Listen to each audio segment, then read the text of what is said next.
It's hard to breathe, but that's alright. Hush.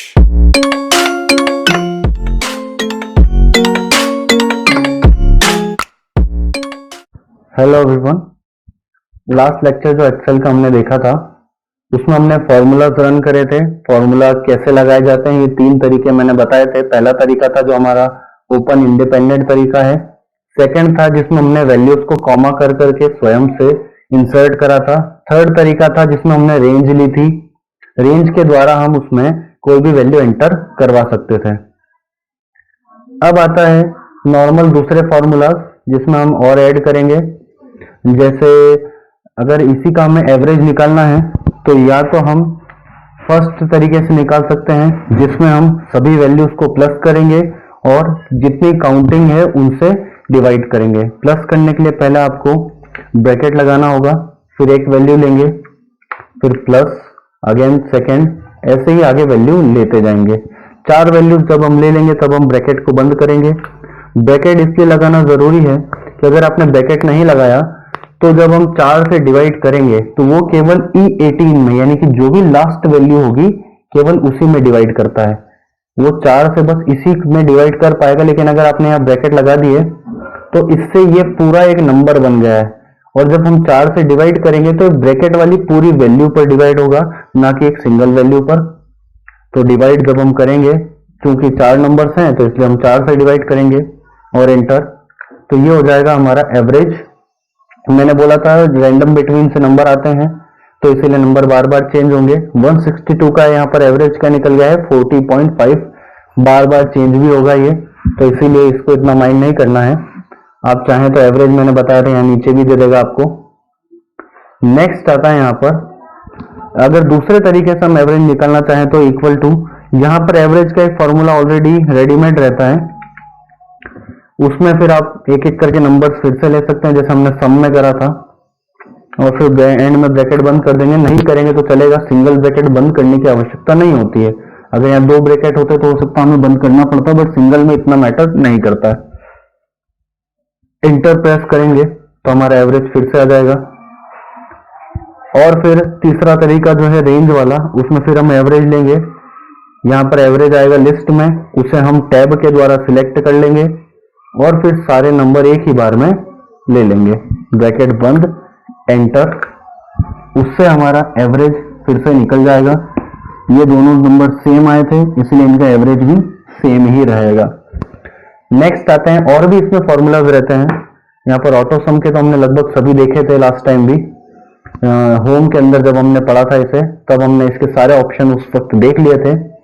Recently used में आपके अभी recent use किए हुए फॉर्मूलाज आते हैं।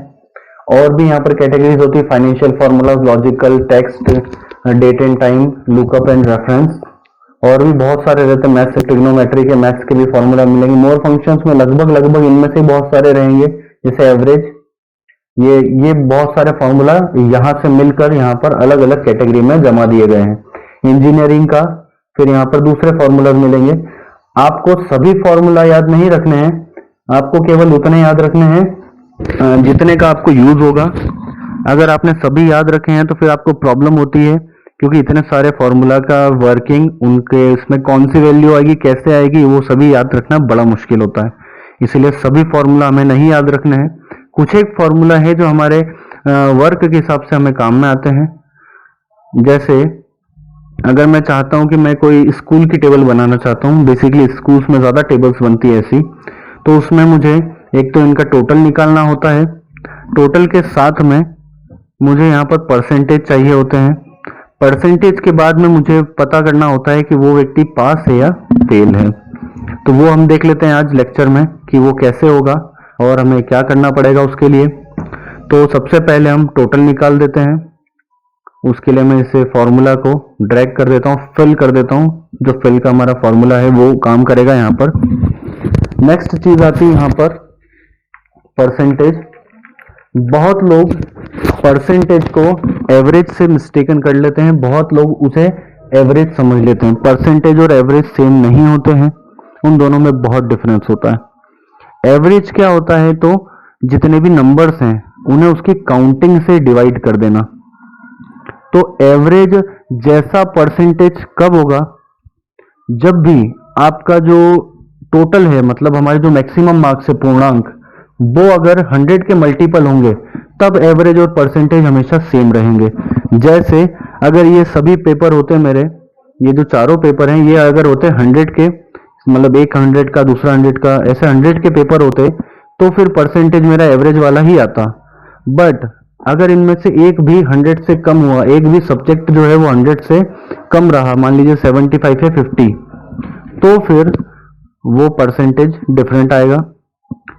करके देख लेते हैं। इक्वल टू एवरेज, आप चाहें तो एवरेज निकाल सकते हैं।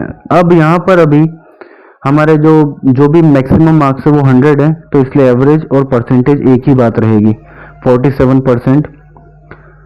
लेकिन अगर मान लीजिए इनमें से कोई सा एक होता जो केवल 50 का होता, इंग्लिश को ले लेते हैं, इसको केवल और केवल 50 का बना देते हैं यहाँ पर 100 की जगह पर 50। इससे क्या होगा, तो इससे अब मैं परसेंटेज अगर 4 से डिवाइड करके निकालता हूं तो वो परसेंटेज हो जाएंगे गलत, क्योंकि यहां पर अब एवरेज और परसेंटेज सेम नहीं रहते हैं। जब तक वो 100 के मल्टीपल में था, मेरा टोटल 400 था तो सही है, 500 होगा तो भी एवरेज वाला परसेंटेज सही है। बट अब वो नहीं है, क्योंकि अब मेरा टोटल आ रहा है 350। 350 के लिए आपको क्या करना पड़ेगा, बहुत सीधा सा तरीका है।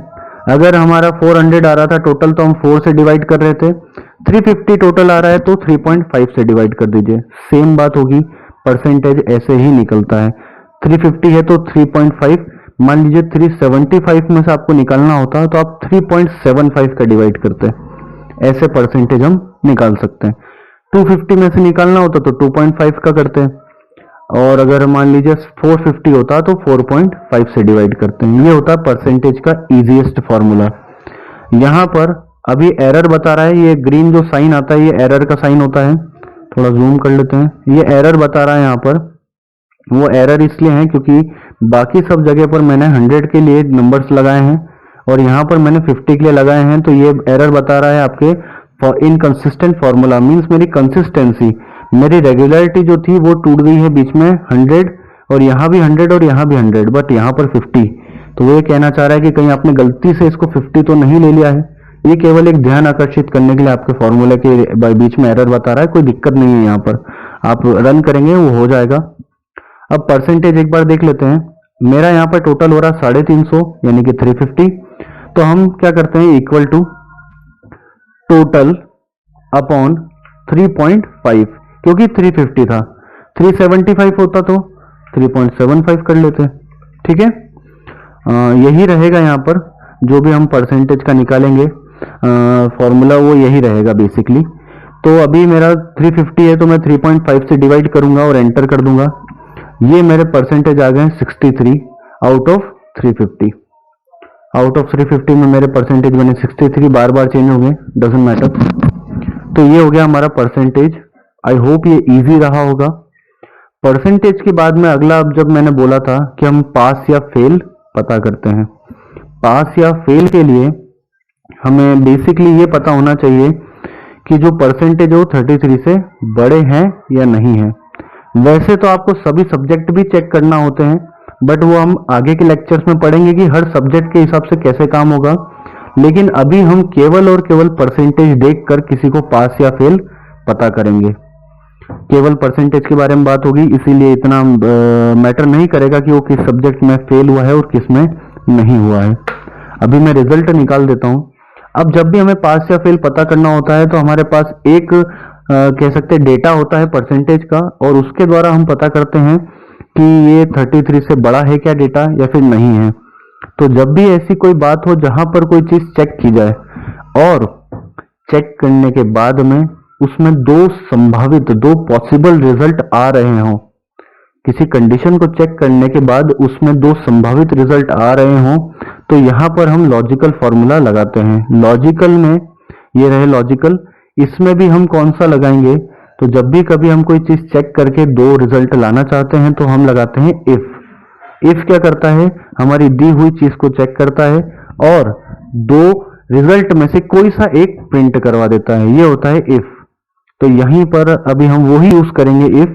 सभी फॉर्मूला के लिए अलग अलग लेक्चर बनेंगे, एक लेक्चर में सारे फॉर्मूला इंक्लूड करना इम्पॉसिबल है, वरना लेक्चर बहुत लंबा हो जाता है।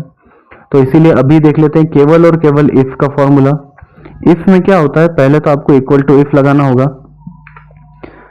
एक तो ये तरीका होता है, और एक और तरीका होता है आप सीधे इस सेल को सिलेक्ट रखें और इफ पर क्लिक कर दें, वो विंडो खोल देगा और यहां पर आपको बता देगा कि आपको करना क्या है। मान लीजिए आपको इफ का फॉर्मूला ऑलरेडी नहीं पता है, तो आप वहां पर क्लिक करेंगे और ये विंडो खुलेगी। उसमें वो हमें बताएगा, पहली चीज है लॉजिकल टेस्ट। लॉजिकल टेस्ट क्या होता है, तो वो बता रहा है checks whether a condition is met and returns the value if true and another value is if false. मतलब ये लॉजिकल टेस्ट यहाँ पर दिया जाएगा, लॉजिकल वैल्यू चेक कराई जाएगी। अगर वो सही निकलती तो आंसर आएगा ट्रू, अगर वो गलत निकलती तो आंसर आएगा फॉल्स। ये होता है पूरा इफ का काम। लॉजिकल टेस्ट क्या होता है, तो दे रखा उसमें logical test is any value or expression that can be evaluated to true or false. Means logical test ऐसी चीज है जो ये चेक करी जा सकती है कि वो फॉल्स है या ट्रू है। तो यहां पर हमें अपनी कंडीशन देना होगी।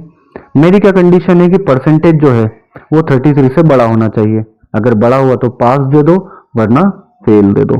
तो मैं यहाँ परसेंटेज की सेल को ले लूंगा G18 और इसे बड़ा बता दूंगा, या इक्वल टू भी बता सकते हैं 33। मींस मैंने क्या करा है, उसे चेक करवाया है कि क्या वो 33 से बड़ा है या नहीं है। अभी वो नहीं है क्योंकि अभी वो 24 है, तो यहां पर आंसर अपने आप क्या आ गया, फॉल्स।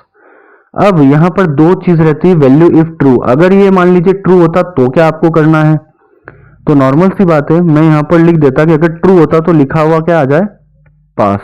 डबल कोट्स में डबल इन्वर्टेड कॉमा में आपको देना है ये पास या फेल, क्योंकि अब जब भी हम कुछ चीज प्रिंट करवाते हैं तो वो डबल इन्वर्टेड कॉमा में ऐसे के ऐसे ही देना पड़ती है। G18 वाले में मैंने डबल इन्वर्टेड कॉमा नहीं लगाया क्योंकि इस पर प्रोसेसिंग होना है, लेकिन जब मैंने यहां डबल इन्वर्टेड कॉमा लगाया तो कंप्यूटर इस पर प्रोसेसिंग नहीं करेगा। डबल इन्वर्टेड कॉमा का मतलब है कि हमको ये वैल्यू एज इट इज वहां पर चाहिए, इस पर कंप्यूटर अपनी तरफ से कोई दिमाग ना लगाए। नेक्स्ट आता वैल्यू इफ फॉल्स। मान लीजिए अगर ये वैल्यू गलत है हो जाएगी, जो कि अभी है, तो आंसर क्या आना चाहिए, तो वहां पर आप अपनी इच्छा से जो भी आंसर देना चाहो। मैं तो लिख रहा हूं फेल। अब हम देखेंगे फॉल्स आया है और पास या फेल में से आंसर क्या आया मेरा, फेल, क्योंकि जब कंडीशन ही फॉल्स है तो इसने देख लिया फॉल्स के लिए क्या दिया गया है, फेल दिया गया है, तो उसने आंसर फेल दे दिया है। ओके करता हूं मैं, आई होप बदल जाए। ठीक है, 24 से 42 हो गया ये, क्योंकि मैंने बोला था रैंडमली रिफ्रेश होते रहेंगे ये। तो यहां पर आंसर आ गया पास, क्योंकि ये अब 33 से बड़ा है। बस इसे ही आपको ट्रैक करना है। जहां जहां पर 33 की कंडीशन मैट नहीं हो रही थी वहां वहां पर उसने फेल दे दिया है और बाकी सभी पास दे दिए हैं, क्योंकि सभी 33 से बड़े हैं। सब्जेक्ट वाइज बहुत लोग फेल हुए हैं, लेकिन अभी हम उस पर नहीं जा रहे हैं। अभी केवल और केवल इफ के फॉर्मूला से हमने परसेंटेज के हिसाब से आंसर बता दिया है। तो ये जो लेक्चर है हमारा, ये इफ के फॉर्मूला पर ही सेंट्रिक था। इसके आगे और भी फॉर्मूलाज पढ़े जाएंगे, जिसके द्वारा फिर हम परसेंटेज कह सकते हैं कि सब्जेक्ट वाइज पास या फेल निकाल सकते हैं। तो आज के लेक्चर में इतना रहेगा। इसकी प्रैक्टिस आपको अच्छे से करना है, क्योंकि फॉर्मूलाज बहुत इंपॉर्टेंट है, और इफ तो बहुत ही ज्यादा इंपॉर्टेंट है, क्योंकि ये जगह जगह आपके काम में भी आएगा। तो आज के लेक्चर में इतना ही रहेगा। Thank you and good bye.